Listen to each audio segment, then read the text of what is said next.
What's up, foodies? Today we are going to burn a cheesecake. On purpose, we are making a Basque cheesecake.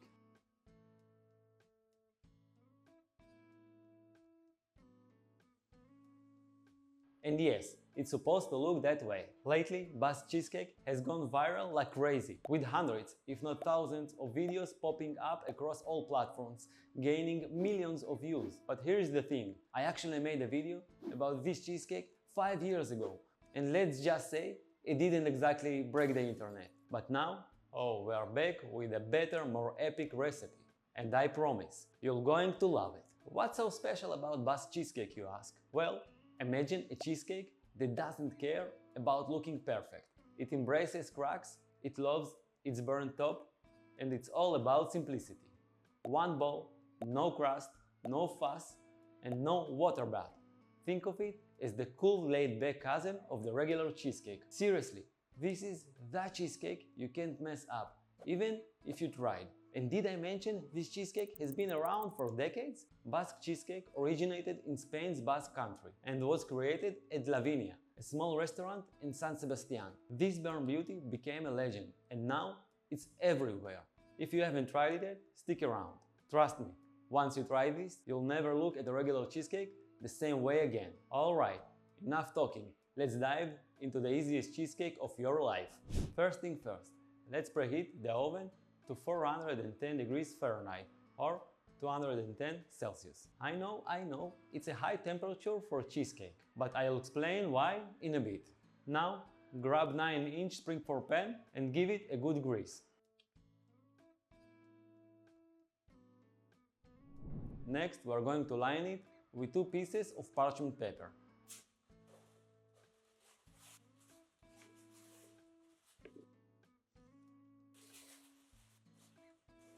You want the parchment to overhang the edges by about 2 inches, 5 centimeters. So it's easy to lift the cheesecake, plus it gives the cheesecake its signature look. Now for the fun part. Cream cheese. We are using room temperature cream cheese. Why? Because nobody wants a lumpy cheesecake, right? Toss it into a bowl along with some sugar and beat it for about 2 to 3 minutes until it's smooth and fluffy. Pro tip: if you forgot to leave your cream cheese out, no worries, just heat it in the microwave for about 10 seconds to soften it up. But don't let it melt. We are going for smooth, not soupy.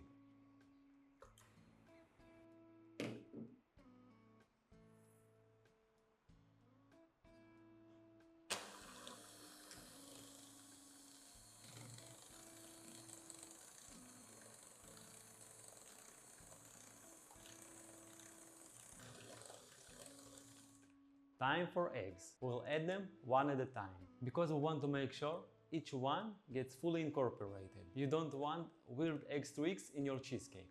Make sure to scrape down on the sides of the bowl as you go, to keep everything mixed evenly.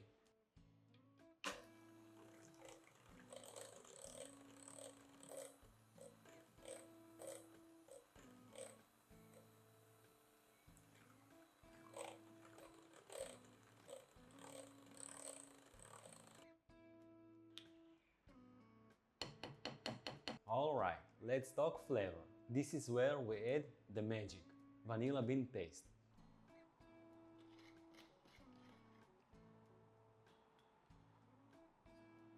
Now I get it, some of you are thinking, I can't find that stuff, or it's too expensive. But trust me, vanilla bean paste is worth the extra cost. If you can't get it, just use the seeds from vanilla bean pod. Whatever you do, try to avoid cheap vanilla extract. Here, it's like the knockoff version of the real thing. You want that rich aromatic vanilla flavor that will make your cheesecake unforgettable.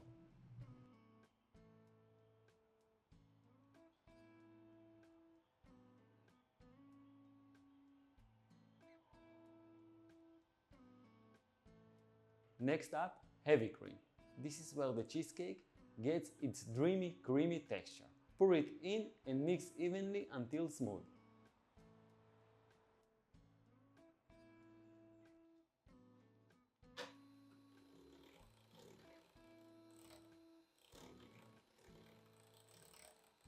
It should already look like the cheesecake of your dreams.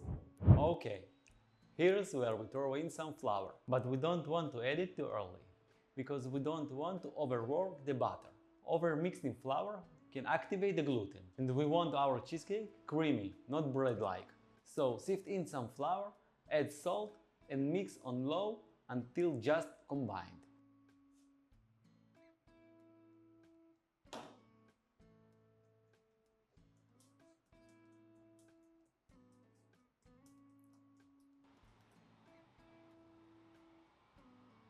For a gluten-free version, you can use the same amount of cornstarch.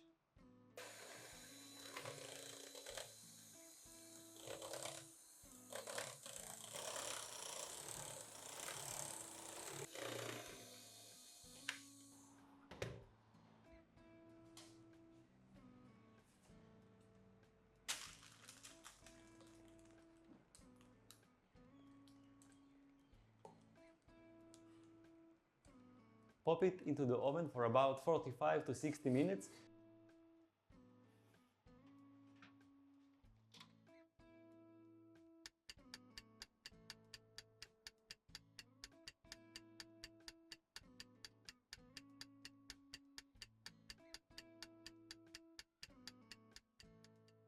At the 45-minute mark, give it a little shake.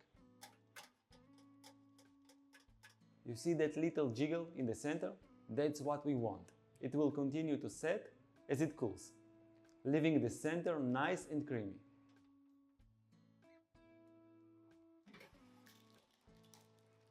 If you overbake it and the jiggle's gone, you're heading into too firm territory, and nobody wants that. Once it's done, let it cool in the pan at room temperature. Don't freak out if it deflates a bit. It's supposed to.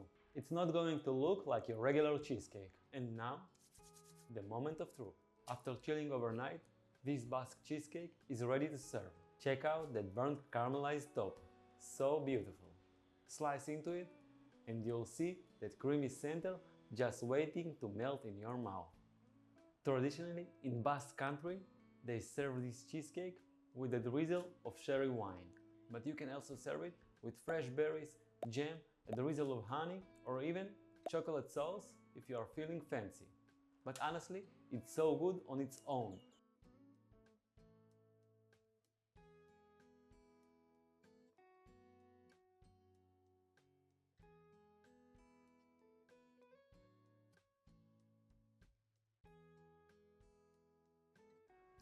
So good.